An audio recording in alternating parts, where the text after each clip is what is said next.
Sinteyong tak panggil Stefano Lillipali ke timnas Indonesia, tak ada unsur benci. Di informasi selanjutnya, lebih pilih juara SEA Games semakin nyata jika tolak ukur Bung Toel adalah regional kawasan. Yang terakhir, Piala Dunia U17 FIFA puas dengan persiapan Indonesia. Simak selengkapnya di sini bersama saya untuk Anda.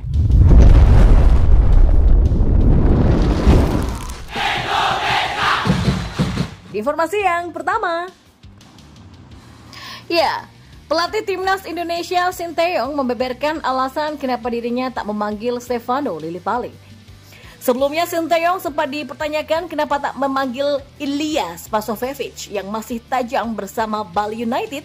Di Liga 1, bomber naturalisasi itu sudah mengoleksi 5 gol dan 1 assist.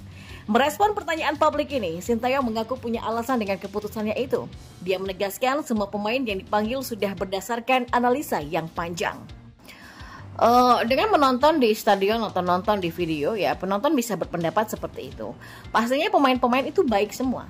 Tapi standar saya bukan AFF tapi AFC, kata Sinteyong pada podcast FIFA Goal Indonesia. Untuk Spasojevic, usianya sudah tidak muda lagi, sudah berusia 36 tahun.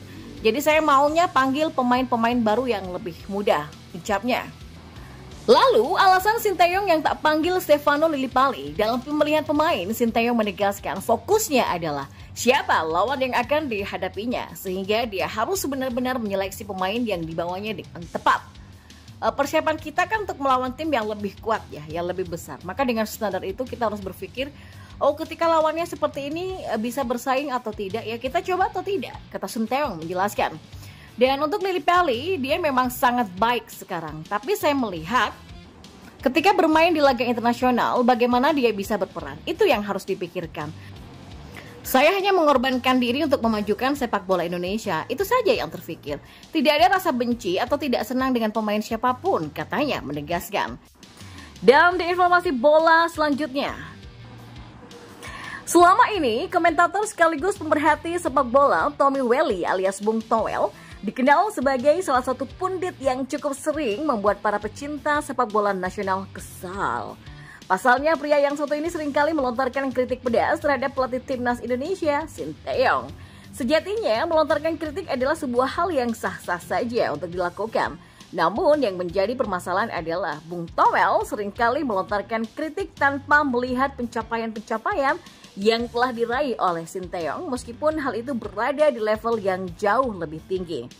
Dalam setiap kritikannya, Bung Toel selalu menggunakan takaran menjadi juara di tingkatan regional adalah tolak ukur mutlak sebuah keberhasilan. Sehingga tidak mengherankan jika pada akhirnya publik mengenal Bung Toel sebagai pengamat sepak bola yang berorientasi pada pencapaian regional bukan pada level benua. Hal tersebut kembali diperkuat dengan unggahan video akun TikTok Support 77 Official dalam sesi tanya jawab yang melibatkan Bung Toel yang bersifat pilihan. Salah satu pertanyaan mengaitkan tentang pencapaian timnas Indonesia saat ini. Dalam pertanyaan tersebut, pria berkacamata ini diminta untuk memilih antara menjadi juara Piala AFF atau lolos ke putaran final Piala Asia. Juara SEA Games atau lolos Piala Asia, kata pemberi pertanyaan. Mendapati pertanyaan tersebut, Bung Toel pun menjawab setelah sebelumnya memberikan awalan sebuah kalimat yang cenderung merendahkan pencapaian.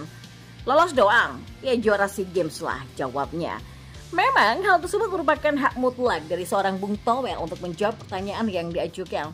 Tapi sayangnya, awalan jawaban yang terlontar justru bernada merendahkan pencapaian yang dilakukan oleh Coach Shin yang sudah sukses membangkitkan kejayaan timnas Indonesia.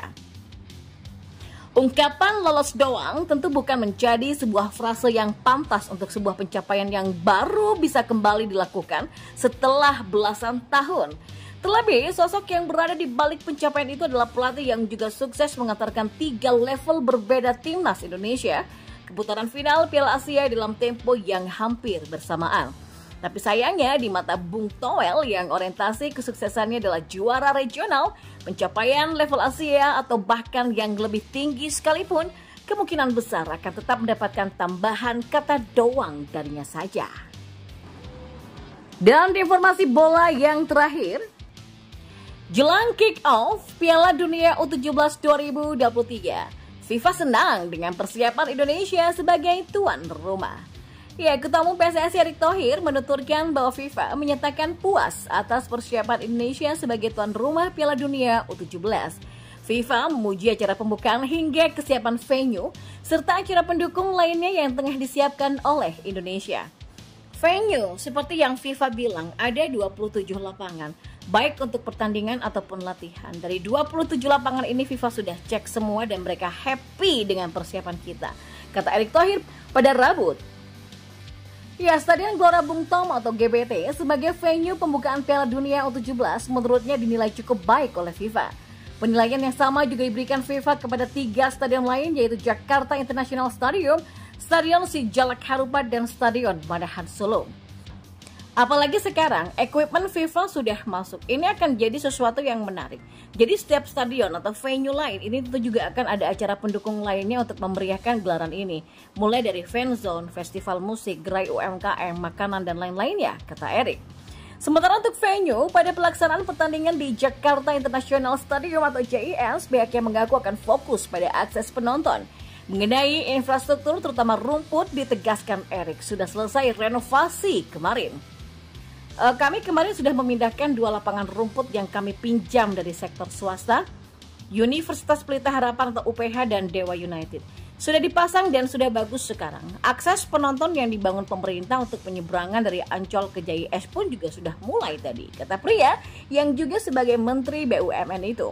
Untuk venue di Bandung, Erick mengakui jika Stadion Sijalak Harupat kemarin sempat mengalami beberapa kerusakan akibat hujan yang deras. Namun menurutnya, kerusakan ini sudah langsung dapat diatasi dan juga diperbaiki. Sementara untuk Stadion Manahan Solo, sampai saat ini masih berjalan sesuai dengan rencana. Secara keseluruhan, kata Erick, dari negara-negara peserta yang hadir pun belum ada komplain apapun ke pihak panitia pelaksana atau LOC. Saya rasa dari negara-negara yang hadir masih belum ada komplain. Jadi semuanya happy ya dengan fasilitas hotel, jarak tempuh, lapangan, transportasi, semuanya positif. Ya, Rabu malam saya ada makan malam khusus dengan Presiden FIFA untuk review akhir. Kalau memang ada masukan, ya itu harus dari top levelnya FIFA. Pungkas Erick Thohir menjelaskan.